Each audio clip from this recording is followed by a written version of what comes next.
نستغفره ونؤمن به ونتوكل عليه ونعوذ بالله من شرور أنفسنا ومن سيئات أعمالنا من يهده الله فلا مضل له ومن يضلله فلا هادي له ونشهد أن لا إله إلا الله وحده لا شريك له ونشهد أن سيدنا وحبيبنا ومولانا محمدا عبده ورسوله الذي أرسله بالحق بشيرا ونذيرا وداعيا إلى الله بإذنه وسراجا منيرا فقد قال الله تعالى في كلامه المجيد وفرقانه الحميد أعوذ بالله من الشيطان الرجيم بسم الله الرحمن الرحيم إذا جاء نصر الله والفتح ورأيت الناس يدخلون في دين الله أفواجا فسبح بحمد ربك واستغفر إنه كان توابا صدق الله العظيم وصدق رسوله النبي الكريم ونحن على ذلك من الشاهدين والشاكرين والحمد لله رب العالمين إن الله وملائكته يصلون على النبي يا أيها الذين آمنوا صلوا عليه وسلموا تسليما اللهم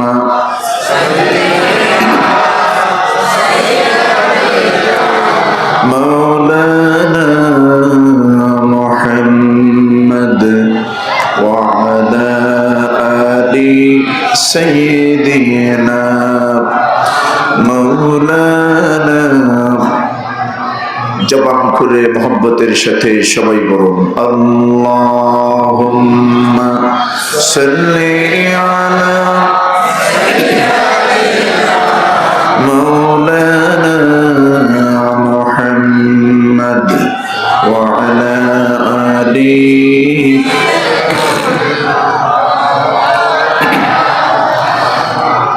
بلغ العلا بكماله كشف الدجى بجماله حسنت جميع خصاله صلوا मुझे कुछ मिले या ना मिले मोहम्मद मिले या निशे जिससे अल्लाह मिले बलगल वाला बिकमालिही कशफ दुजा बिजमालिही حسنت جميع خصاله صلوا আরবের বুকে মক্কার পরে আমিনার যেথায় ঘর, খোদার করুণা কৌসার হয়ে ঝরেছে সেটাই বারংবার। বালাগাল উলা বিকামালিহি কাশাফাদ দুজা বিজামালিহি হাসানাত জামিউ খিসালিহি সাল্লু।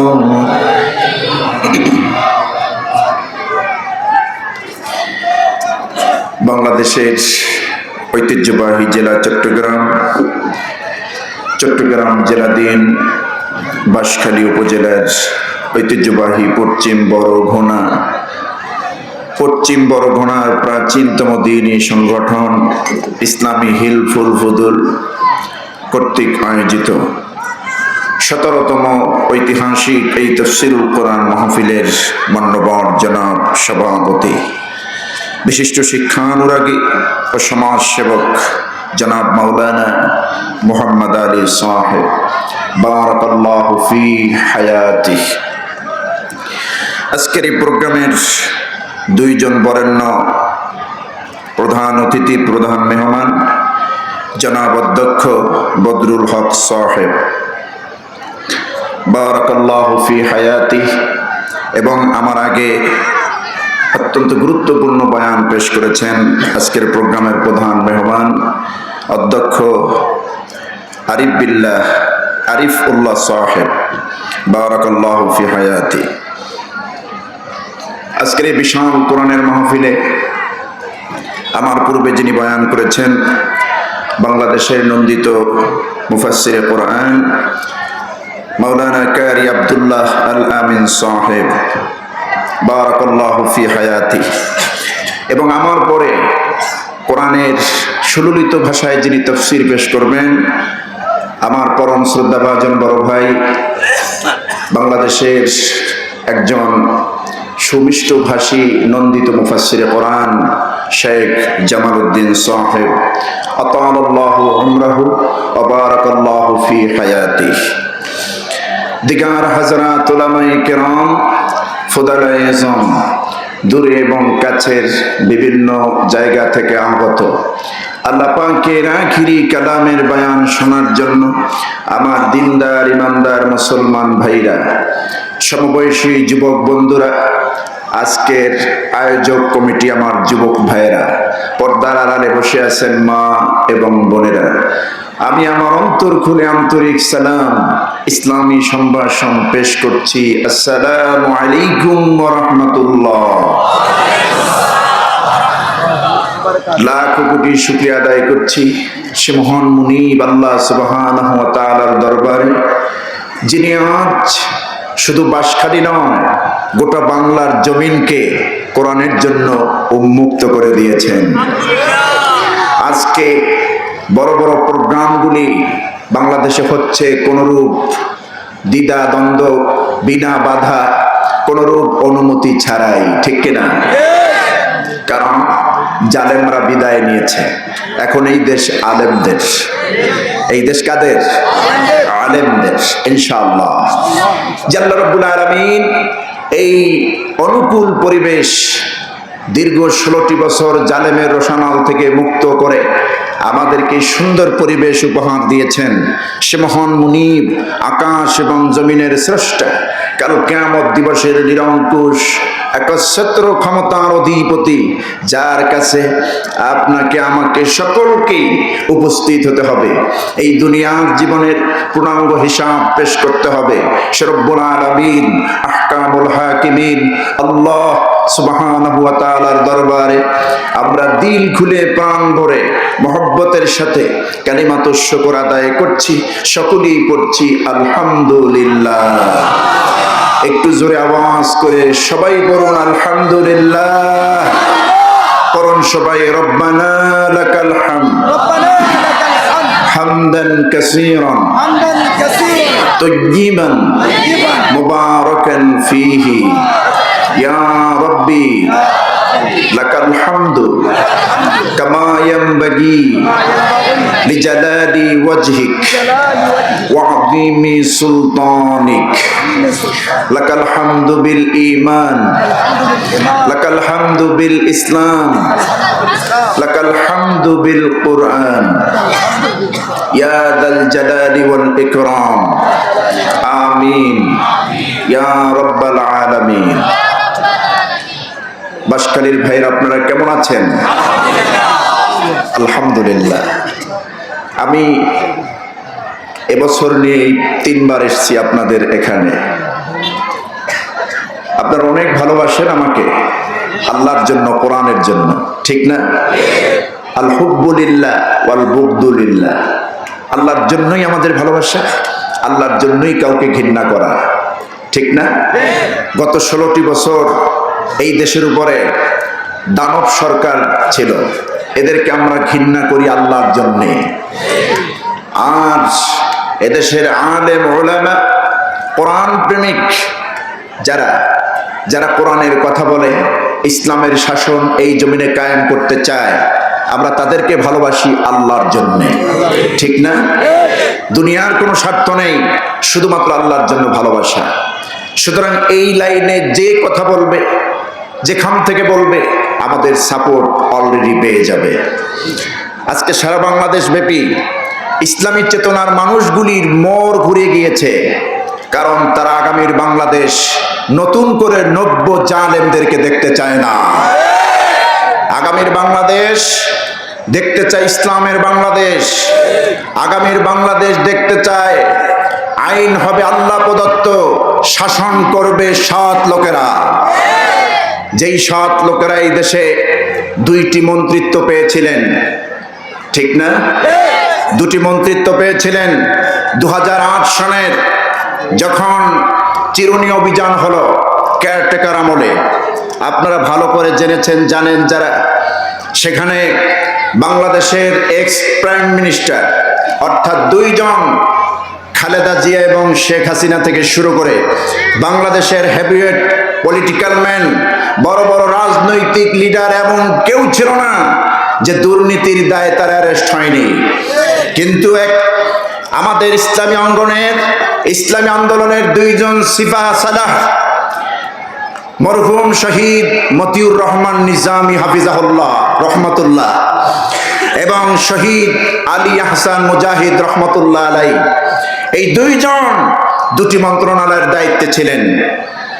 1000 কোটি টাকা তো দূরের কথা, 50 পয়সার দুর্নীতি তারা পায়নি, ঠিক কিনা? সুতরাং বুঝতেই পারেন, শুধু আপনারা নন, বাংলাদেশের টেকনাফ থেকে তেতুলিয়া, রূপসা থেকে পাতুরিয়া, সমস্ত এরিয়ায় একটি স্লোগান, আইন হবে আল্লাহর, শাসন হবে সৎ লোকের। যারা কোনো দুর্নীতি করে না, জনগণের টাকা পাচার করে না, অর্থের মোহে মানুষের উপর জুলুম নির্যাতন করে না, বিচারের নামে অবিচার করে না, দখলের নামে বেদখল করে না, ঠিক কিনা? একমাত্র ইসলামী সিপাহ সালার যারা, ইসলামী আন্দোলন করেন যারা, এই জমিনে যারা আল্লাহর হুকুমত কায়েম করতে চান, তাদের দ্বারা এটি সম্ভব, ঠিক কিনা? সুতরাং আপনারা কি চান আগামীর বাংলাদেশটা কোরআনের হোক, আগামীর বাংলাদেশটা আল্লামা সাঈদীর অনুসারীদের হোক, আগামীর বাংলাদেশটা মদিনার সনদে হোক? কারা কারা চান দুহাত উঁচু করে আল্লাহকে দেখায়া দেন।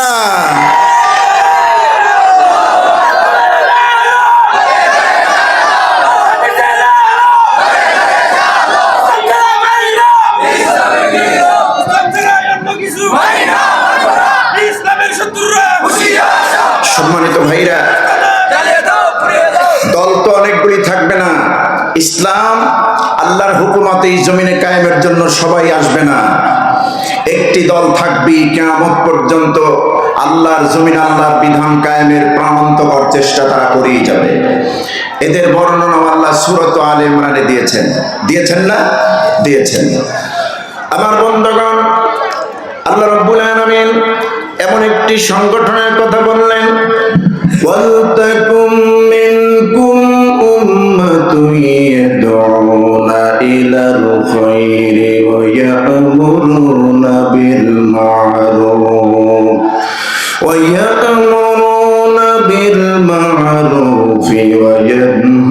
عن المنكر وأولئك هم المفلحون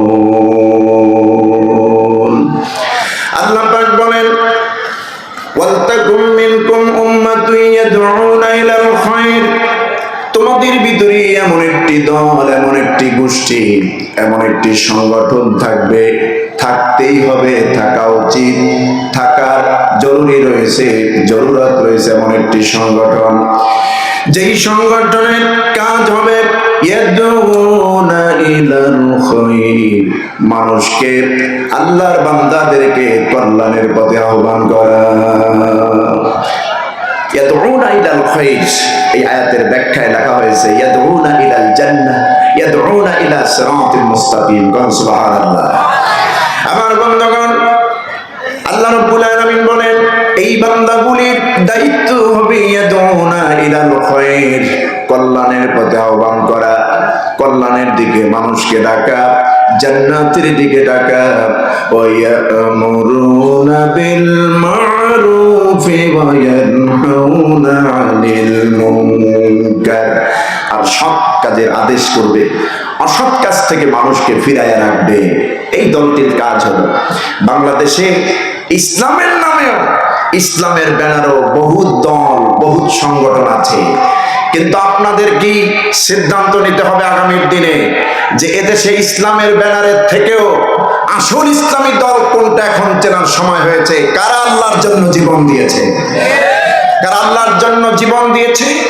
যারা কোরআনের জন্য জীবন দিয়েছে ইসলামের জন্য জীবন দিয়েছে ইসলামী হুকুমত এই জমিনে কায়েমের জন্য জীবন দিয়েছে চোখ বুঝে মানতে হবে তারাই একমাত্র আল্লাহ পাকের পছন্দের দল ইসলামী দল ঠিক কি না আর আল্লাহ পাক বলছেন উলাইকা হুমুল মুফলিহুন প্রকৃতপক্ষে এরাই হচ্ছে সফলকাম মুমিন সুবহানাল্লাহি ওয়া বিহামদিহি কারণ এই মুমিনদের কাজই হলো জাতিকে শ্রেষ্ঠ জাতিকে কল্যাণের দিকে ডাকা মানুষকে অন্যায় পথ থেকে বের করে আলোর পথ দেখিয়ে দেওয়া আল্লাহ বলছেন তোমরা তো পৃথিবীর শ্রেষ্ঠ জাতি তোমরা শুধুমাত্র মানুষ নও তোমরা উম্মতে মুহাম্মাদি নও তোমরা উম্মতে মুহাম্মাদি মানে হলো গোটা পৃথিবীর শ্রেষ্ঠ জাতি আমি আল্লাহর কাছে সুবহানাল্লাহ একই সূরার মধ্যে আল্লাহ রাব্বুল আলামিন অন্যত্র বলছেন কুনতুম খায়রা উম্মাতিন উখরিজাত লিন-নাসি তা'মুরুনা বিল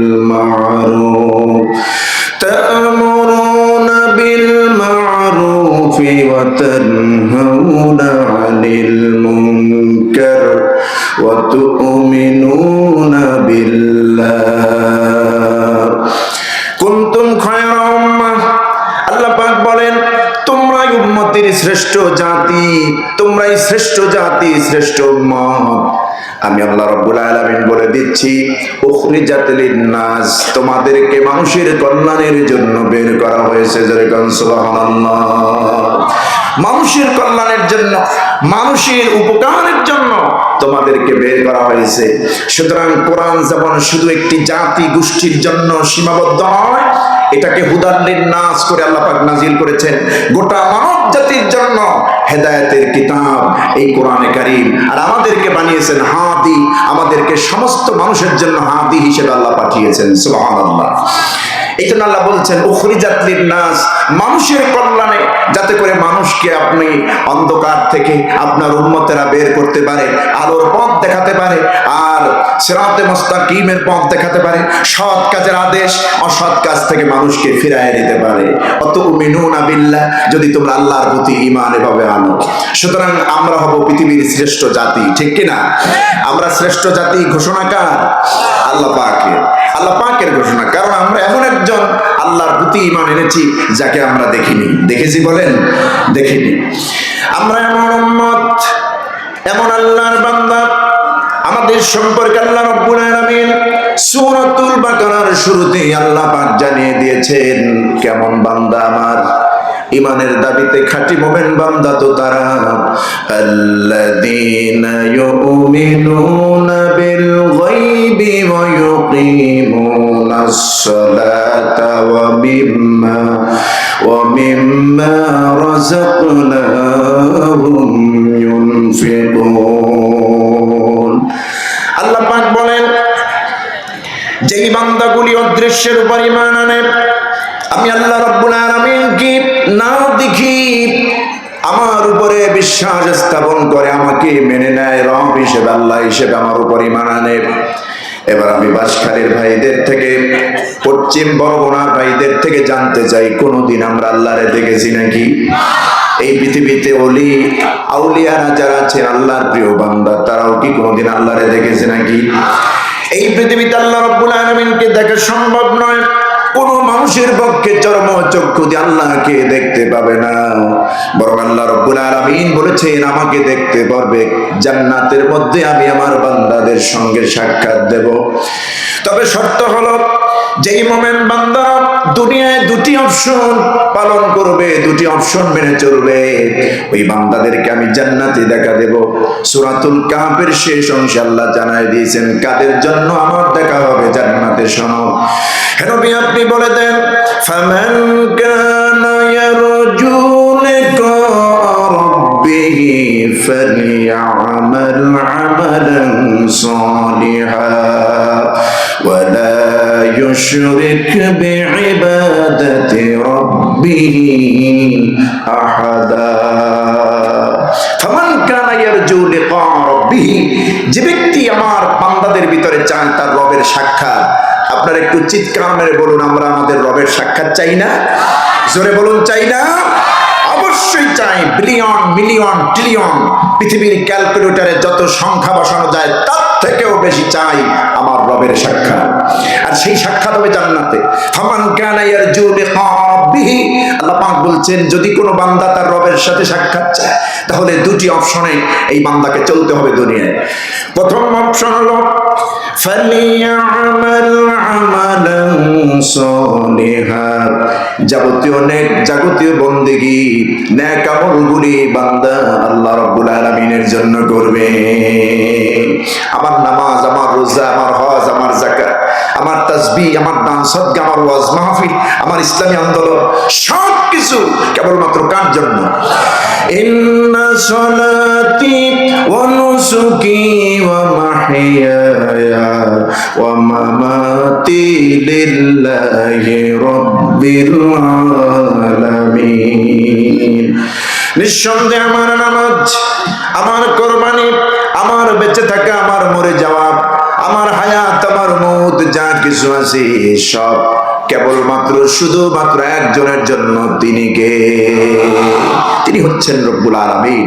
এটা হচ্ছে প্রথম অপশন, আল্লাহর জন্য যাবতীয় নেক আমল করা। ফালিয়ামাল আমালান সালিহা, যাবতীয় নেক আমল আমলে সলে আল্লাহর করা, তাহলে জান্নাতে আল্লাহ দেখা দিবেন। আরেকটি পয়েন্ট, যার জন্য আমল করব, যাকে যার ইবাদত করব, তার সঙ্গে কোনো ক্রমে কোনো কিছুতেই শরীক করা যাবে না। ওয়ালা ইউশরিক বিইবাদাতি রাব্বিহি আহাদা, এক আল্লাহর সঙ্গে, এক রবের সঙ্গে কাউকে শরীক করা যাবে না। সুতরাং আল্লাহর কাছে আমরা সাক্ষাৎ পাবো জান্নাতের মধ্যে। আল্লাহ বলছেন প্রকৃত ঈমানের দাবিতে মোমেন তো তারা যারা আমাকে না দেখি বিশ্বাস স্থাপন করেছে।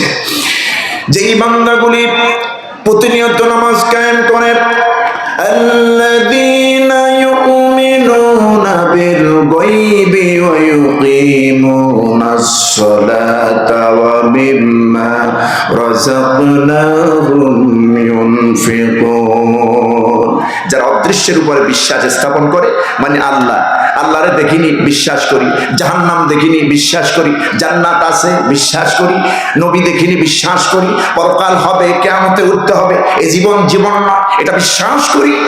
আর যারা নামাজ কায়েম করে, আমি যে রিজিক দিয়েছি প্রদত্ত রিজিক থেকে আমার রাস্তায় খরচ করে, এরাই প্রকৃত মানদণ্ডী ইমানদার।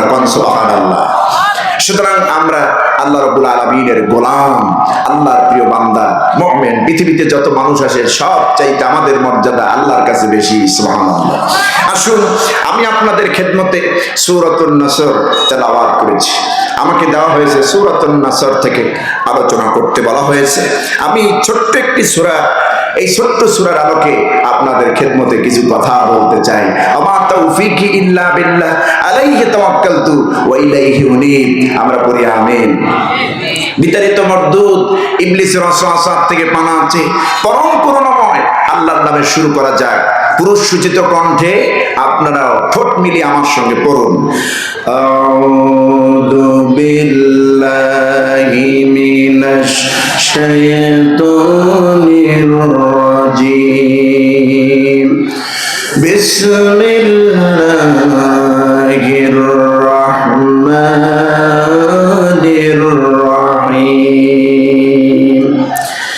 ইযা জাআ নাসরুল্লাহি ওয়াল ফাতহ ورأيت الناس يدخلون في دين الله أفواجا فسبح بحمد ربك واستغفر إنه كان توابا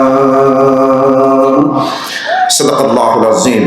প্রিয় ভাইরা, কোরআনের একদম শেষের দিকের ছোট্ট একটি সূরা সূরাতুন নসর আমি আপনাদের খেদমতে তেলাওয়াত করেছি। মাত্র 3 আয়াত বিশিষ্ট একটি সূরা সূরাতুন নসর। এই সূরাটি রাসূল পাক সাল্লাল্লাহু আলাইহি ওয়াসাল্লামের উপরে আল্লাহ রাব্বুল আলামিন মাদানী জীবনে মদিনায় আল্লাহ পাক নাজিল করেছেন। এই সূরার মধ্যে 3টি আয়াত রয়েছে, একটি রুকু আছে। আল্লাহ পাক এই সূরা যখন নাজিল করলেন, সাহাবায়ে কেরামের মধ্যে অধিকাংশ সাহাবার মধ্যে ক্রন্দন শুরু হয়ে গেল। অর্থাৎ নবীজির ওফাতের কিছু সময় আগে আল্লাহ পাক এই সূরাটি রাসূলকে দিলেন। এই সূরাটির ভাবার্থ, মর্মার্থ, ব্যাখ্যা উপলব্ধি করতে পেরে সাহাবায়ে কেরাম কাঁদতে শুরু করলেন। আমার বন্ধুগণ, অধিকাংশ মুফাসসির এই ব্যাপারে একমত যে এই সূরাটির ফাতহ, ইযা জাআ নাসরুল্লাহি ওয়াল ফাতহ, এই ফাতহ দ্বারা আল্লাহ পাক ফাতহে মক্কাকে বুঝিয়েছেন।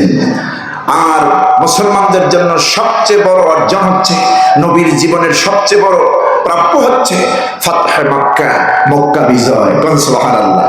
কারণ যেই মক্কায় নবীর জন্ম, যেই মক্কায় কোরআন নাজিল হয়েছিল, সেই মক্কা থেকে কাফের বেঈমানেরা রাসূলকে তাড়িয়ে দিয়েছে, রাসূলকে থাকতে দেয়নি। কিছুকাল পরেই সেই মক্কাকে আল্লাহ তার হাতে তুলে দিলেন। এটা কি ইসলামের বড় বিজয় নয়? ইসলামের বড় বিজয়। যেই মক্কায় নবীজি থাকতে পারেন নাই, রাতের অন্ধকারে সাইয়েদনা আবু বকর সিদ্দিক রাদিয়াল্লাহু তাআলা আনহুকে সঙ্গী করে রাতের শেষ অংশে মক্কা থেকে কাফেরদের অত্যাচারে বেরিয়েছিলেন আল্লাহ পাকের এজাজতে। সেই মক্কা আমার রাসূলের হাতে আল্লাহ তুলে দিলেন। রাসূল তো খুব খুশি, মক্কা বিজয় হয়েছে। এই বিজয় করতে গিয়ে না লেগেছে কোনো যুদ্ধ, না লেগেছে কোনো অস্ত্র, না লেগেছে কোনো সেনাপতি। আল্লাহ পাক পয়েন্টে অটোমেটিক একটা বিজয় দিয়েছেন, যেটাকে ফাতহে মক্কা বলা হয়। এই মক্কা বিজয়ের আগে, মক্কা বিজয় তো হয়েছে 8ম হিজরিতে, রাসূলের হিজরতের 8ম বছরে। কিন্তু 6ষ্ঠ হিজরিতে নবীজি 1400 সাহাবী নিয়ে মক্কায় আসতেছেন ওমরা করার নিয়তে। মক্কা বিজয়ের 2 বছর আগে হুজুর নিসা শুধুমাত্র আল্লাহ পাকের ঘরটা তাওয়াফ করবেন, ওমরা করবেন, এই নিয়তে 1400 জন সাহাবী নিয়ে মক্কার উদ্দেশ্যে রওনা দিলেন। হুদাইবিয়া নামক জায়গায় তারা তাবু গাড়লেন। সেখানে সবাইকে একসাথ করে তাদের পক্ষ থেকে গোয়েন্দাগিরি করার জন্য মক্কায় একজনকে পাঠিয়ে দিলেন, যে মক্কায় অবস্থা কি, আমরা নিরাপদে ওমরা পালন করতে পারবো কিনা। এই জন্য একজন সাহাবীকে পাঠিয়ে দিলেন রাসূল পাক সাল্লাল্লাহু আলাইহি ওয়াসাল্লাম। সেই সাহাবী গোয়েন্দা রিপোর্টে আসলো, আবু জেহেল এবং কাফের বেঈমানেরা কাফের নেতৃত্বের স্থানীয় যারা রয়েছে, তাদের বক্তব্য, তাদের পরিচয়ে, তাদের অবস্থা হলো এই মক্কায়, যে কোনো ক্রমেই মুহাম্মদ সাল্লাল্লাহু আলাইহি ওয়াসাল্লামকে মক্কায় ঢুকতে দেওয়া যাবে না, মক্কায় ঢুকতে দেওয়া হবে না, হোক সেটা কাবা ঘর তাওয়াফ অথবা অন্য কোনো উদ্দেশ্য। মুহাম্মদ সাল্লাল্লাহু আলাইহি ওয়াসাল্লামকে কাবা ঘরে আসতে দেওয়া হবে না, মক্কায় ঢুকতে দেওয়া হবে না। আল্লাহ রাব্বুল আলামিন এই ব্যাপারে তার রাসূলকে সান্ত্বনার বাণী দিয়ে শোনায় দিলেন। সূরাতুল ফাতহ নাজিল করলেন। আল্লাহ রাব্বুল আলামিন জানায় দিলেন, ইন্না ফাতাহনা লাকা ফাতহাম মুবিনা লিয়াগফিরা লাকা আল্লাহু মা তাকদ্দামা মিন যামবিকা ওয়া মা يؤخر ويتم نعمته عليك ويهديك صراطا مستقيما আল্লাহ রাব্বুল আলামিন বলেন ইন্না ফাতাহনা লাকা ফাতহাম মুবিনা নিঃসন্দেহে আল্লাহ পাক আপনাকে যেই বিজয় দিব এমন একটি বিজয় আমি আল্লাহ পাক আপনাকে দিয়েছি যেই বিজয় হবে এমন বিজয় অধিকাংশ মুফাসসির বলেছেন এই বিজয় মানে হলো ফাতহে মক্কা সুবহানাল্লাহ মক্কা বিজয় আমি দেব আপনাকে হুজুর আপনি টেনশন করেন না এই কিছুদিন পরেই মক্কা আপনার হাতে চলে আসবে সেই মক্কায় কোনো পৌত্তলিক থাকবে না মক্কায় কোনো খোদাদ্রোহী থাকবে না ইসলাম বিরোধী থাকবে না কোরআন বিরোধী থাকবে না আপনি বিরোধী থাকবে না সব ইসলামের ছায়াতলে আসবে একেবারে সবাই গোষ্ঠী শুদ্ধ আসবে দলে দলে আসবে একজন দুইজন না সুবহানাল্লাহ আল্লাহ রাব্বুল আলামিন সূরাতুন নাসরের মধ্যে সেটাই বললেন যখন আমি আল্লাহ রাব্বুল আলামিনের পক্ষ থেকে আপনাকে বিজয় দেব বিজয় যেদিন আপনাকে দান করব ইযা জাআ নাসরুল্লাহি ওয়াল ফাত ওয়া রাআইতান নাসা ইয়াদখুলুনা ফি দীনিল্লাহি আফওয়াজা যখন নাকি বিজয় আসবে যা এটা হচ্ছে মাজির সিগা মাজির শুরুতে যদি ইদা শব্দটি আসে মুজারের অর্থ দেয় ইদা জাআ নাসরুল্লাহি ওয়াল ফাত আল্লাহ পাক বলছেন যখন নাকি আল্লাহর সাহায্য এবং বিজয় আসবে এই বিজয় মানে মক্কা বিজয় কাবা ঘর বিজয় আল্লাহর ভূখণ্ডকে রাসূলের হাতে তুলে দিবেন এই মক্কা বিজয় দিয়ে আল্লাহ পাক ফাতহ শব্দটি ব্যাখ্যা করেছেন ফাতহ শব্দটি দিয়েছেন আর নাসরুল্লাহ মানে হলো আল্লাহর সাহায্য কাফের বেঈমান মুশরিকদের বিরুদ্ধে মুমিনদের জন্য বিশ্বনবী মুহাম্মদ সাল্লাল্লাহু আলাইহি ওয়াসাল্লামের উপরে যে সাহায্য আল্লাহর পক্ষ থেকে আসবে এটাকে আল্লাহ নাসরুল্লাহ বলেছেন আল্লাহর সাহায্য আসবেই নাসরুল্লাহি ওয়াল ফাত আল্লাহর সাহায্য আসলেই বিজয়টা আপনি পেয়ে যাবেন ফাত মক্কা বিজয় আপনার হয়ে যাবে আপনার জন্য মক্কা আমি তুলে দেব সুবহানাল্লাহ এই বাংলাদেশটা যদি ইসলামের হয় এখন তো আমরা স্বাধীন দেশে আছি আলহামদুলিল্লাহ 16 বছরে ছিলাম না ঠিক না গত 16 বছরে আমরা স্বাধীন ছিলাম না আমরা ছিলাম স্বাধীনতার নামে পরাধীনতার শৃঙ্খলে আবদ্ধ ভারত এই দেশকে তাবেদার দেশ বানিয়েছিল এখনো দেখতেছেন ভারত উঠে পড়ে লেগে আছে গায়ে পড়ে ঝগড়া করতে চাচ্ছে ভারত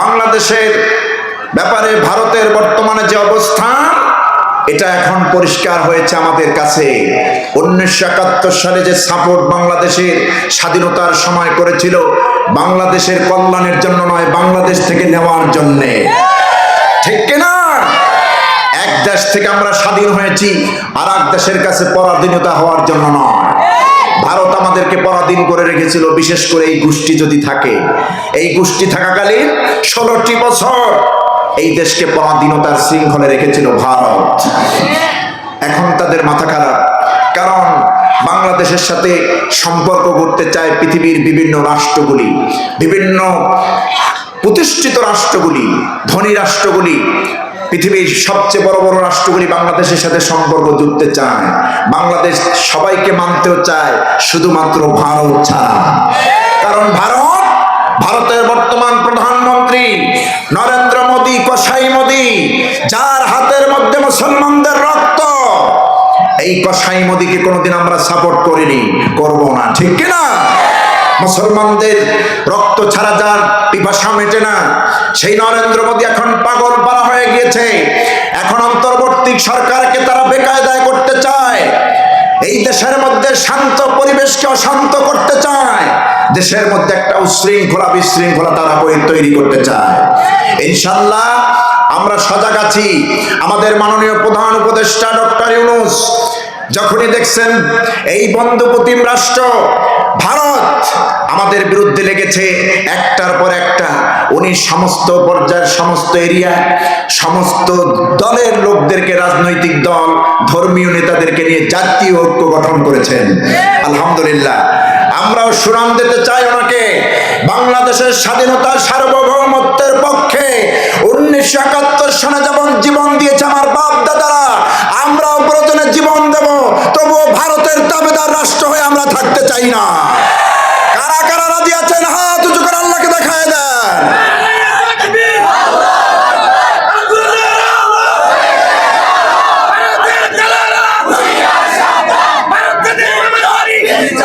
সম্মানিত ভাইরা, ভারত তো এমনি শত্রু হয় নাই, আমাদের কলিজা অনেক আঘাত আছে। আমাদের কলিজার টুকরা কোরআনের ফাঁকি আল্লামা শহীদ সাইদিকে ভারতের প্রেসক্রিপশনে নির্মমভাবে হত্যা করা হয়েছে, ঠিক কিনা? আমাদের সাইদিকে হারিয়েছি, ইসলামী আন্দোলনের নেতাদেরকে হারিয়েছি, এদেশের হাজার হাজার আলেমদেরকে বেইজ্জত করা হয়েছে ভারতের প্রেসক্রিপশনে। সুতরাং ভারত কি দিল আর না দিল, ভারত যদি আলু না দেয় বাংলাদেশ বাঁচবে, ভারত যদি পেঁয়াজ না দেয় বাংলাদেশ বাঁচবে, ভারত যদি গাড়ির যন্ত্রাংশ না দেয় বাংলাদেশ বাঁচবে ইনশাআল্লাহ। কিন্তু ভারতকে আমরা আর কিছুই দিতে চাই না। এখন ভারতের মাথা খারাপ, যেই হাঁসটা স্বর্ণের ডিম দিত এখন সেই হাঁস তো তাদের হাত ছাড়া। কথা বুঝতেছেন? সুতরাং এই দেশটা আবার আমরা স্বাধীন চাই। কেমন স্বাধীন? ইসলামের পক্ষে এই দেশটা যেন ইসলামের হয়ে যায়, কোরআন যেন জমিনে কায়েম হয়ে যায়, ঠিক কিনা? সেই খুশিটা হবে আমাদের ফাতহে মক্কার মতো। রসুল মক্কা বিজয় আল্লাহ যখন তার হাতে দিয়েছিলেন মক্কাটা, রসুল পাক সাল্লাল্লাহু আলাইহি ওয়াসাল্লাম এবং তার সাহাবী যেমন খুশি হয়েছিলেন, গোটা বাংলাদেশ 56,000 বর্গের এই সোনার বাংলাদেশটা যদি ইসলামী হুকুমত দিয়ে কায়েম হয়, ইসলামের জন্য হয়, এই দেশে যদি ইসলামী হুকুমত কায়েম করা যায়, ওই রকম খুশি আমরা হব ইনশাআল্লাহ। এজন্য আমাদেরকে ঐক্যবদ্ধ থাকতে হবে। ওয়াতাসিমু বিহাবলিল্লাহি জামিআন ওয়া লা তাফাররাকু, বিচ্ছিন্ন হওয়া যাবে না। আল্লাহর রজ্জু মানে হচ্ছে কোরআন, রজ্জু মানে হচ্ছে ইসলাম, রজ্জু হচ্ছে আল্লাহর হুকুমকে আঁকড়ে ধরবো সম্মিলিতভাবে, ঐক্যবদ্ধভাবে। রাজি আছি ইনশাআল্লাহ? আল্লাহ আমাদেরকে ঐক্যবদ্ধভাবে ইসলামী হুকুমত এই জমিনে কায়েম করার তৌফিক দান করুন, সবাই বলি আমিন। সুতরাং আল্লাহ বলছেন আমি আপনাকে যখন বিজয় দেব, মক্কা বিজয়, আর আল্লাহর পক্ষ থেকে আপনার কাছে যখন সাহায্য আসবে তখন আপনি কি করবেন দেখবেন। আল্লাহ রাব্বুল আলামিন বলেন মক্কা বিজয় আমি যখন আপনাকে দেব, মক্কা কি যখন আমি আপনার হাতে তুলে দেব, ইয়া রাসূলুল্লাহ আপনি দেখতে পাবেন ওয়া রাআইতান নাসা ইয়াদখুলুনা ফি দীনিল্লাহি আফওয়াজা, আপনি দেখতে পাবেন মানুষেরা দলে দলে তখন ইসলামে প্রবেশ করবে। সুবহানাল্লাহ। তখন শুধু দুইজন একজন নয়। ইবনে কাসির রাহমাতুল্লাহ আলাইহি তার তাফসীরে লিখেছেন যে ওয়ারাআইতান নাসা ইয়াদখুলুনা, আপনি দেখতে পাবেন মানুষেরা, লোকেরা ইসলামে প্রবেশ করেছে। তার মানে একজন দুইজন নয়, এক একটা গোষ্ঠী, এক একটা সম্প্রদায়, এক একটা পরিবার, এক একটা উম্মত। কোন সুবহানাল্লাহ। সেই জাতির ইসলামের ভেতরে প্রবেশ করবে। সুতরাং এই অবস্থা যখন হবে, আপনি শুধু আপনার রবের প্রশংসা তাসবিহ পড়বেন, ফাসাব্বিহ বিহামদি রাব্বিকা ওয়াস্তাগফির ইন্নাহু কানা তাওয়াবা।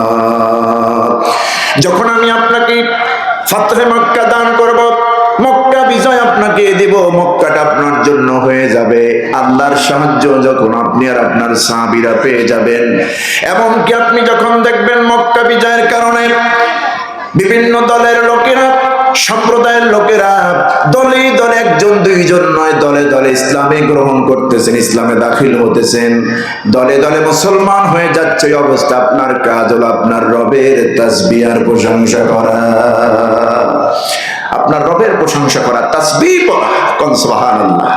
সুতরাং আমরাও আল্লাহর পক্ষ থেকে যে বিজয়টা পাবো, এই বিজয়টা পেয়ে আমরা উম্মাত হব না, আমরা শৃঙ্খলা করব না ইনশাআল্লাহ।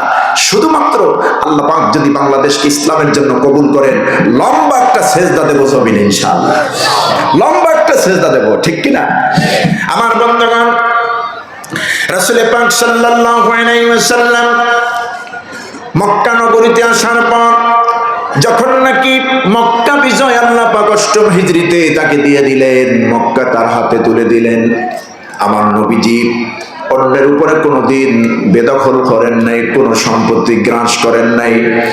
নবীজি কারো উপরে জুলুম করেন নাই, নির্যাতন করেন নাই। ইসলামের সুন্দর ব্যবহার, ইসলামের সৌন্দর্য তো এখানেই। বিশ্ব নবীর ব্যবহার তো এমনটাই ছিল। মানুষেরা ইসলামের সৌন্দর্য দেখেছেন একদিকে, আর একদিকে দেখেছেন মুহাম্মদ সাল্লাল্লাহু আলাইহি ওয়াসাল্লামের অমায়িক ব্যবহার। যেই কাফেরগুলি বেঈমানেরা আমার রাসূলকে সহ্য করতে পারত না, যেই কাফির বেঈমানেরা রাস্তার মোড়ায় কোনায় কানায় লুপে থাকতো, গোপনে থাকতো তরবারে নিয়ে আমার রাসূলকে হত্যা করার জন্য, এরকম একজন বেদুইন কাফির যখন অন্তরালে একেবারে পুরো একটা রাস্তার কোণার ভিতরে গোপনে লুকায়িত ছিল, মুহাম্মদ সাল্লাল্লাহু আলাইহি ওয়াসাল্লাম আসলে তার উপরে চড়াও হবে। আল্লাহর নবী বিশ্ব নবী রাস্তা দিয়ে চলতেছিলেন, ওই কাফির বেদুইন মুহাম্মদ সাল্লাল্লাহু আলাইহি ওয়াসাল্লামকে দেখি তার উপরে আক্রমণ করতে এসে বসে পড়েছে। মুহাম্মদ সাল্লাল্লাহু আলাইহি ওয়াসাল্লাম শুয়ে পড়লেন।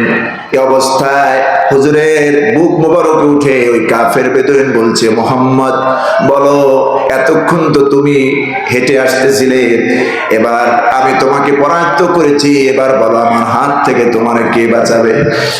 আমি তো তোমারে শেষ করে দেব আমার এই তরবারি দিয়া, তোমার কেউ এখন নাই আমার হাত থেকে তোমারে বাঁচিয়ে দেবে। আল্লাহ রাব্বুল আলামিনের হাবিব বলছেন, আল্লাহর বান্দা শোনো, যে আল্লাহ রাব্বুল আলামিন আমাকে নবী করে ধরার মাঝে পাঠিয়েছেন, ওই আল্লাহ আমারে হেফাজত করবে। আল্লাহ হেফাজত করছেন না? হযরত জিবরিল আমিনের মাধ্যমে একটা বাতাস লাগাই দিলেন, মাত্র বাতাস, প্রবল বেগে 200 নয় 500 নয় 1000 মাইল বেগে একটি সুপার পাওয়ারের বাতাস যখন বয়ে দিল, ওই বেদুইন কাফের কোথায় তরবারি কোথায় কি ছিটকে পড়ে গেল রাসূলুল্লাহর দেহ মোবারক থেকে। ঠিক নবীজি তখন উঠে গেলেন, ওই তরবারিটি নবীজি হাতে নিলেন, বেদুইন কাফিরের বক্ষের উপরে বুকের উপরে চাপা দিয়ে বসে রাসূলুল্লাহ বেদুইনকে বলতেছে, আল্লাহর বান্দা শোনো, এতক্ষণ যাবত যে হিম্মত আর কুওয়াত তুমি আমার উপরে ছাড়তেছিলে, আমাকে দেখাতেছিলে, এবার বলো আমার আল্লাহ তো আমাকে তোমার হাত থেকে বাঁচিয়েছেন, এবার তুমি বলো আমি মুহাম্মদ সাল্লাল্লাহু আলাইহি ওয়াসাল্লামের হাত থেকে তোমারে কে বাঁচায়? আমি তরবারি নিয়েছি, তোমার তরবারি দিয়ে তোমার এবার ফাইনাল করব, বলো তো আমার আল্লাহ তো আমারে তোমার হাত থেকে বাঁচাইছে, তোমারে কে বাঁচায়? নবীজি বললেন, আর সঙ্গে সঙ্গে তরবারি ফেলে দিলেন, লোকটাকে ছেড়ে দিলেন, আর বললেন, আল্লাহর বান্দা তুমি চলে যাও, আমি তোমারে মাফ করে দিলাম, তুমি যা আমার সঙ্গে যা করেছো আমি মনে রাখলাম না, তোমার আমি ছেড়ে দিলাম। ওই বেদুইন কাফির চিন্তা করলো, আহারে যেই লোকটা কি এতদিন শুনেছি মুহাম্মদের নাম, মুহাম্মদ বিন আব্দুল্লাহর নাম এতদিন লোক মুখে শুনেছি, ভালো মানুষ, তিনি যে নবী, আসলে তিনি নবী, আজকে তার ব্যবহার পেয়ে আমি বুঝতে পেরেছি মুহাম্মদ শুধু নবী নন, পৃথিবীর সেরা মানুষ, এতে কোনো সন্দেহ নাই। ওই বেদুইন লোকটি বলছে, আল্লাহর হাবিব, আমি আপনাকে চিনতে পারি নাই, বুঝতে পারি নাই, আপনি যা শুনি নবী, আপনার ব্যবহার তাই বলে দেয়। এত বড় সুযোগ পাওয়ার পরেও যে আপনি আমার থেকে প্রতিশোধ নিলেন না, বিন্দু মাত্র প্রতিশোধ নিলেন না, এর মাধ্যমে প্রমাণ করে আপনি সত্য নবী, সত্য হচ্ছে ইসলাম, সত্য হচ্ছে কোরআন, সত্য আল্লাহ, সত্য আপনি নবী। আমার আর দেরি করবেন না, কালেমার বাণী পড়ায় দেন, লা ইলাহা ইল্লাল্লাহু মুহাম্মাদুর রাসূলুল্লাহ সাল্লাল্লাহু আলাইহি ওয়াসাল্লাম। এভাবে কাফের বেদিনরা আস্তে আস্তে করে সব নবীর ছায়ায় এসে, ইসলামের ছায়ায় এসে সবাই যুক্ত হলো, ইসলাম ধর্ম গ্রহণ করলো। কারণ ইসলামের সুমহান আদর্শ দেখে, নবীজির সুন্দর ব্যবহার দেখে রীতিমতো তারা অবাক হয়ে যেত। আমার বন্ধুগণ, এই সূরাটি নাজিল যখন হলো, সাহাবায়ে কেরাম কাঁদতেছিলেন, অনেকেই আবার জিজ্ঞেস করছেন, আমার নবীর সাহাবীরা তোমরা কেন কাঁদতেছো? নবীজি কার কথা বলেছেন না কি বলেছেন, এর মধ্যে আল্লাহ পাক এই সূরা নাজিল হয়েছে, তোমাদের কান্নার কারণ কি? একজন সাহাবী বললেন, জ্ঞানবিদ্ধ বয়বৃদ্ধ হযরত আবু বকর সিদ্দিক রাদিয়াল্লাহু তাআলা আনহু বলতেছেন, আমার নবীর সাহাবীরা শোনো, এই যে সূরাতুন নসর আল্লাহ নাজিল করলেন, ইসলামের বিজয়, মক্কা বিজয়, ফাতে মক্কা, মানে যখন আমার রাসূলের হাতে আল্লাহ পাক মক্কাকে তুলে দিয়েছেন, তখন আমাদেরকে আল্লাহ পাক এই আয়াত দিয়ে সূরা নাজিল করে জানায় দিয়েছেন, আল্লাহর নবী, রহমতের নবী আমাদের মাঝে আর বেশি দিন নাই। আসলেও ছিলেন না। সূরাটি নাজিল হওয়ার পর কিছুকাল পরে আমার রাসূল ইন্তেকাল হলো। হুজুর ছিলেন মা আয়েশার ঘরে। মা আয়েশার ঘরে রাসূল পাক সাল্লাল্লাহু আলাইহি সাল্লাম মসজিদে নববীতে। আর এই সূরাটিও নাজিল হয়েছে মাদানী সূরা, মদিনায় নাজিল হয়েছে। এত ছোট্ট সূরা মদিনায় নাজিল হলো। আমার বন্ধুগণ, মা আয়েশার ঘর ছিল মসজিদে নববীর সামনের অংশে। আপনারা যারা গিয়েছেন সেখানে তারা দেখেছেন অবশ্য, মসজিদে নববীর সামনের অংশটা মা আয়েশার ঘর ছিল। হুজরাখানা রাসূলুল্লাহ, হুজুর মা আয়েশাকে নিয়ে সেখানে থাকতেন। এখানে এখন বর্তমানে সবুজ গম্বুজের নিচে রাসূল পাক সাল্লাল্লাহু আলাইহি সাল্লামের যে রওজা, কবর মোবারক, ওই জায়গাটা ছিল মা আয়েশার ঘর। হুজুরের ইন্তেকালের সময় যখন ঘনিয়ে আসলো, আমার বন্ধুগণ, নবীজি জীবনের শেষ নামাজটা জামাতের সঙ্গে আদায় করার চেষ্টা করেছেন। দুইজন সাহাবীর উপরে, কাঁধের উপরে ভর করে নবীজি মসজিদে নববীতে গিয়েছেন, খুতবা দিয়েছেন। সাহাবীদেরকে লক্ষ্য করে বলেছেন, আমার সাহাবীরা শোনো, আজ থেকে এই মসজিদে নববীর সমস্ত দরজাগুলি বন্ধ হয়ে গেল, একটা মাত্র দরজা তোমাদের জন্য খোলা থাকবে। কেউ কিছু বুঝলো না, কাঁদতেছেন। হযরত আবু বকর রাদিয়াল্লাহু তাআলা নিজেই শুধু কাঁদতেছেন। লোকেরা বলল, আবু বকর, নবীজি কার কথা না কার কথা বলেছেন, তোমার চোখে পানি, তুমি অযথায় কাঁদতেছো কেন? হযরত আবু বকর বলতেছে, পাগলের দলেরা, তোমরা বুঝতে পারো নাই, একটা মাত্র দরজা খোলা, তার মানে আমার নবী, আমাদের নবী দুনিয়া থেকে বিদায় হবে, নবী থেকে আমরা মাহরুম হয়ে যাব। আমি আবু বকরের দিকে ইশারা করেছেন। আমার অনুপস্থিতিতে আবু বকর ইমামতি করবে মসজিদে নববীতে। হুজুরের ইন্তেকালের পূর্বে প্রায় 23 থেকে 25 ওয়াক্ত বা 24 ওয়াক্ত নামাজ হযরত আবু বকরের ইমামতিতে আদায় করেছিলেন সাহাবায়ে কেরাম রাদিয়াল্লাহু আনহুম।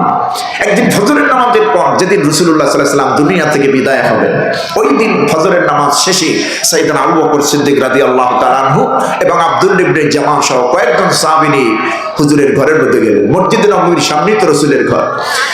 সেখানে গেলেন, নবীজির সাহাবী আবু বকর ঘরের মধ্যে ঢুকলেন, নবীজিকে সালাম বললেন, জিজ্ঞেস করলেন, ইয়া রাসূলুল্লাহ, আপনি কেমন আছেন?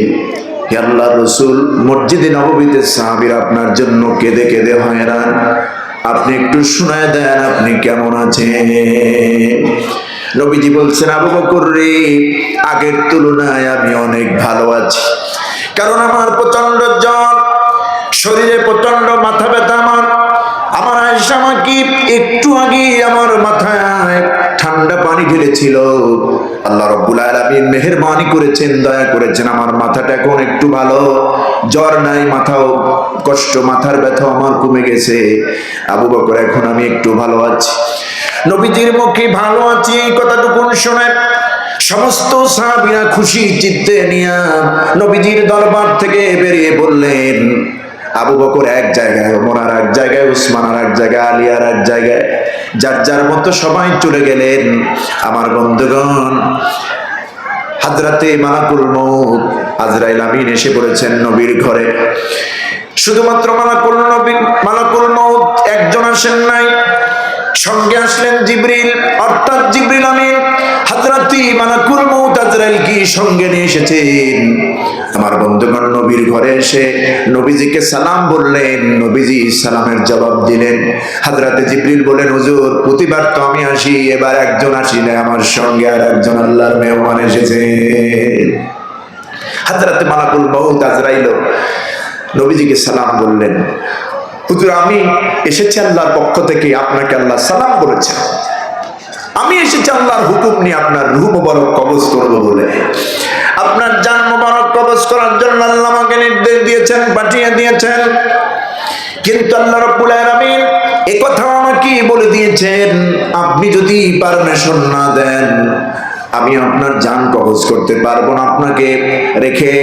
আপনি যদি আরো কিছুকাল দুনিয়ায় বেঁচে থাকতে চান, আপনাকে ছেড়ে দেওয়ার জন্য আমাকে বলা হয়েছে, আমাকে রিটার্ন ব্যাক করার জন্য বলা হয়েছে। অর্থাৎ আপনি যদি আরো দুনিয়ায় কিছুদিন থাকতে চান, কিছু সময় থাকতে চান, কিছু বছর থাকতে চান, বেঁচে থাকতে চান, তাহলে আমাকে রিটার্ন বলে যাওয়া হয়েছে, যাওয়ার জন্য। আর আল্লাহ রাব্বুল আলামিন আসার সময় আমাকে শুনিয়েছেন আপনি আল্লাহর হাবিব, ওই মাহবুবে মেহেরবান আল্লাহ রাব্বুল আলামিন আপনার দিদারের অপেক্ষায় আছেন। আল্লাহ থাকেন নবীর দিদারের অপেক্ষায়, আর নবীজি কি সেই দুনিয়ায় থাকবেন আরো কিছুকাল বেঁচে থাকার চিন্তা করবে? এটা তো সম্ভব নয়।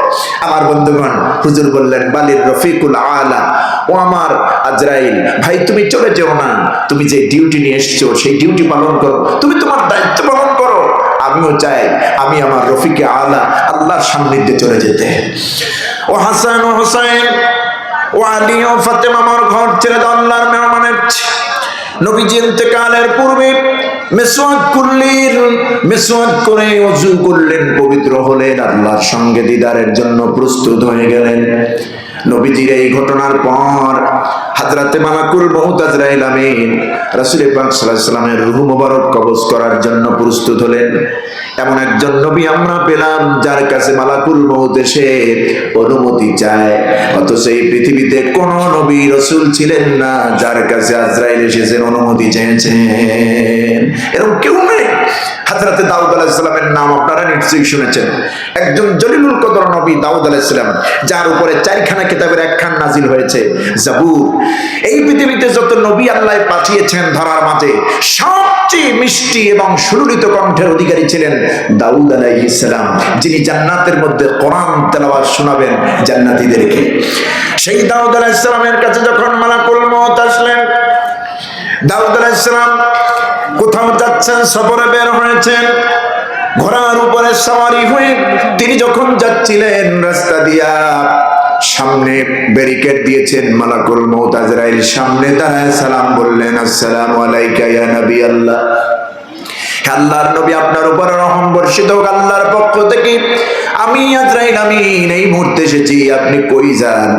আমি অমুক জায়গায় যাই। কয়ে যায় লাভ নাই, এই মুহূর্তে এক্ষুনি আপনার সময় শেষ, নির্ধারিত সময় ফুরিয়ে গেছে, মালাকুল মউত হিসেবে আমি চলে এসেছি।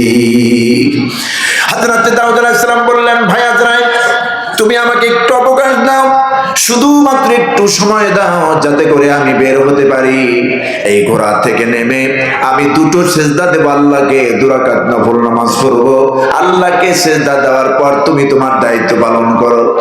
মালাকুল মউত বললেন, এই পারমিশন আমার নাই, এই ধরনের কোনো অনুমতি আমার কাছে দেওয়া নাই আল্লাহর পক্ষ থেকে। এই কথা শোনার পরে দাউদ আলাইহিস সালাম ঘোড়ার থেকে লাফ দিয়ে পড়লেন, আল্লাহু আকবার বলে জমিনে সেজদায় লুটে গেলেন। সেজদারত অবস্থায় মালাকুল মউত তার জান কবজ করে নিয়ে গেলেন। সামান্য একটু সময় তাকে দেওয়া হলো না। আর আমার হাবিবের কাছে, হুজুরের কাছে এসে বলছেন, হুজুর আপনি যদি অনুমতি দেন তাহলে আমি জান কবজ করতে পারবো। এভাবে আল্লাহর পক্ষ থেকে আমাকে পাঠানো হয়েছে, আর আপনি চাইলে আমাকে ফিরাই দিতে পারেন। নবীজি বললেন, না, তুমি তোমার দায়িত্ব পালন করো। সবাইকে ঘর থেকে সরানোর জন্য নির্দেশ দিলেন। মালাকুল মউত তার দায়িত্ব পালন করলেন। রাসূল পাক সাল্লাল্লাহু আলাইহি ওয়াসাল্লামের রূহ মুবারক কবজ করে নিয়ে চলে গেলেন। সমস্ত মদিনা নগরীতে, মদিনা মুনাওয়ারায় নবীজির ইন্তেকালের খবর সব জায়গায় মুহূর্তের মধ্যে ছড়িয়ে পড়েছে। এমন কোন জায়গা ছিল না যেখানে এই খবর পৌঁছায় নাই। আল্লাহর নবী, রহমতের নবী দুনিয়ায় নাই, এটা সবাই শুনে গেছেন। হযরতে আবু বকর এক জায়গায়, আলী এক জায়গায়, ওসমান আর এক জায়গায়, বেলাল আর এক জায়গায়। হযরত বেলাল পাহাড়িয়া রাস্তা বেয়ে চলছিলেন। যখনই শুনতে পেলেন আল্লাহর নবী, বিশ্ব নবী মুহাম্মদ সাল্লাল্লাহু আলাইহি ওয়াসাল্লাম দুনিয়ায় নাই, হযরত বেলাল শোনা মাত্রই দুমড়ে মুচড়ে বেহুশ হয়ে জমিনে শুয়ে পড়লেন। হযরত বেলাল কিছুক্ষণ পরে হুঁশ আসার পর নিজের হাঁটুর উপরে ভর করে দাঁড়াইয়া মদিনার আকাশ বাতাস আর পাহাড়কে বলতেছে, মদিনার আলো বাতাস ও পাহাড় পর্বত, শুনতে পেয়েছো নাকি আল্লাহর নবী দুনিয়ায় নাই? আমাদের নবী আর আমাদের মাঝে নাই। কে দেখে হযরত বেলালের কান্না? হযরত আবু বকর অনেক দূর থেকে হেঁটে এসে নবীজির রওজা, নবীজির মা আয়েশার ঘরের কাছে, নবীজির মসজিদে নববীর কাছে আসলেন।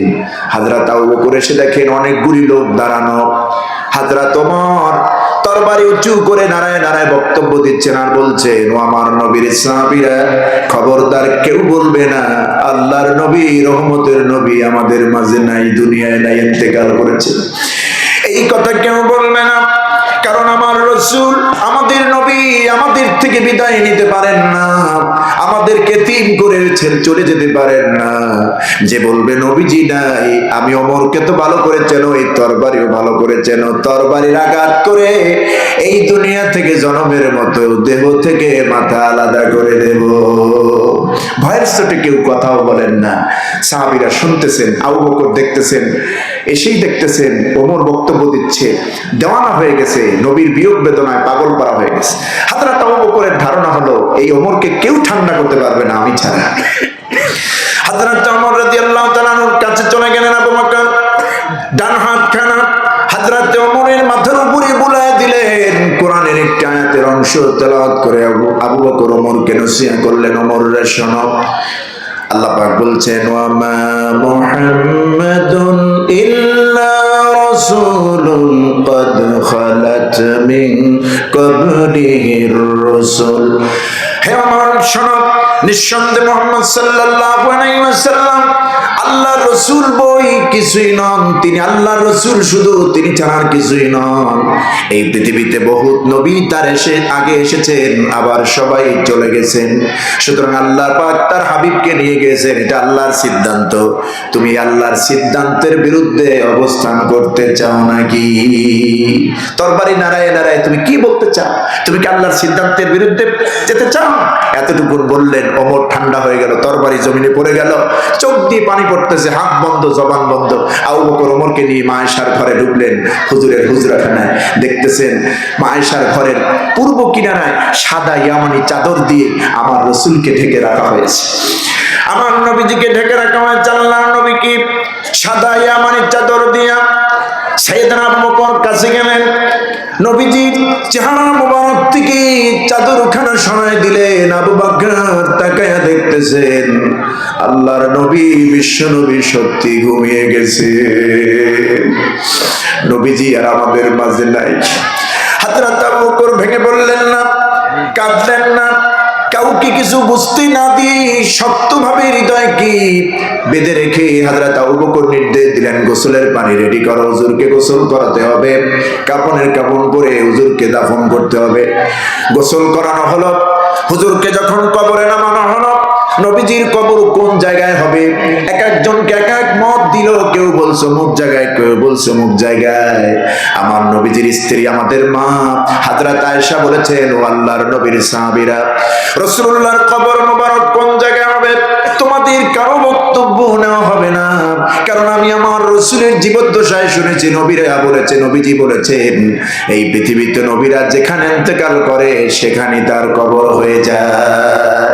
সুতরাং আমার রাসূল আমার ঘরে এই জায়গায় ইন্তেকাল করেছেন, হুজুরের কবরটা এখানেই হবে। কেউ আর কোনো দ্বিমত করলো না। মা আয়েশার ঘরে কবর হলো, রাসূলকে কবরে নামায়ে দেওয়া হলো। দুইজন সাহাবী নামলেন, সাইয়েদনা আবু বকর মাথার কাছে, সাইয়েদনা ওমর রাদিয়াল্লাহু তাআলা আনহু পায়ের কাছে। আমার ভাইরা, আমার মুরব্বী বাবাজিরা, আপনারা আমাকে অনেক ভালোবাসেন, আমি শুনেছি। আপনাদেরকে সেই ভালোবাসার দাবিতে বলে যাই, কবরে, আপনার কবরে যাকে তাকে নামাবেন না। আপনার ছেলে, বড় ছেলে, তাতে কি হয়েছে? বড় ছেলে হয়েছে বলি তাকে নামাতে হবে? ওই ছেলে যদি বেনামাজি হয়, ওই ছেলে যদি সুদখোর হয়, ঘুষখোর হয়, টেন্ডাবাজি হয়, আলেম ওলামা বিদ্বেষী হয়, এমন ছেলে হলে তাকে নামতে বলবেন না। প্রয়োজনে আপনার কবরে মাদ্রাসার শিক্ষকরা নামবে, ছাত্ররা নামবে, মসজিদের ইমাম নামবে, তালেবে ইলম নামবে, তবে ওই পাপিষ্ঠ আল্লাহ বিরোধী, ইসলাম বিরোধী ছেলেকে নামাতে বলবেন না। কারণ আখিরি মোলাকাত, শেষ সাক্ষাতের অনেক দাম। হযরত আবু বকর নামলেন মাথার কাছে, ওমর নামলেন পায়ের কাছে। আমার বন্ধুগণ, হযরত আবু বকর রাসূলের মাথার কাছে হুজুরকে কবরের ভিতরে শোয়া দিলেন। এবার দুইজনে উঠে আসবেন। হযরত আবু বকরের চিন্তা হলো, এখন তো আমরা উঠে যাব এখন নবীর থেকে, এরপরে নবীজিকে তো আর কোনোদিন দুনিয়ার জমিনে দেখতে পাবো না। নবীজির সাহাবী আবু বকর এবার চিন্তা করলেন, শেষবারের মতো অন্তত নবীর একটু দেখে নেই, আবার কবে দেখবো। হযরত আবু বকর নবীজির মাথার কাছে বসে গেলেন, মাথার মুষ্টিটা খুললেন। সাহাবী আবু বকর তাকায় দেখেন আল্লাহর নবী, রহমতের নবী যেন জান্নাতে ঘুমায়া পড়েছেন। হযরত আবু বকর নবীজির কপাল মোবারকে চুমু খাইলেন, নিজের কান্না ধরে রাখতে পারলেন না। হযরত আবু বকর বলছেন, ইয়া রাসূলুল্লাহ, হে আল্লাহর রাসূল, আপনি আমাদের থেকে বিদায় নিয়ে জান্নাতে ঘুমায় গেলেন, আর আমাদেরকে জনমের মতো এতিম করে শোক সাগরে ভাসাইয়া গেলেন। কেমনে থাকবো আপনার ছাড়া ইয়া রাসূলুল্লাহ? হযরত ওমর পায়ের কাছে বসে পা দুটি বুকের সঙ্গে জড়িয়ে ধরলেন, চিৎকার মারলেন, আমার সাহাবীরা, নবীর সাহাবীরা, কেউ আমাকে উঠাবে না, আমি হুজুর থেকে আলাদা থাকতে পারবো না, আমার রাসূল থেকে আমি আলাদা থাকতে পারবো না, কেউ আমাকে উঠাবে না, আমি আমার রাসূলকে ছাড়া থাকতে পারবো না, কারণ আমি আমার জীবনের চাইতে বেশি ভালোবাসি আমার রাসূলকে। আমার রাসূল, আমি ছিলাম জাহান্নামের আসামি, সেখান থেকে আমাকে জান্নাতের মেহমান আমার রাসূল বানিয়েছেন, কেমন করে আমার রাসূল ছাড়া আমি থাকি? হযরত ওমর কাঁদতেছেন পায়ের কাছে, আবু বকর মাথার কাছে।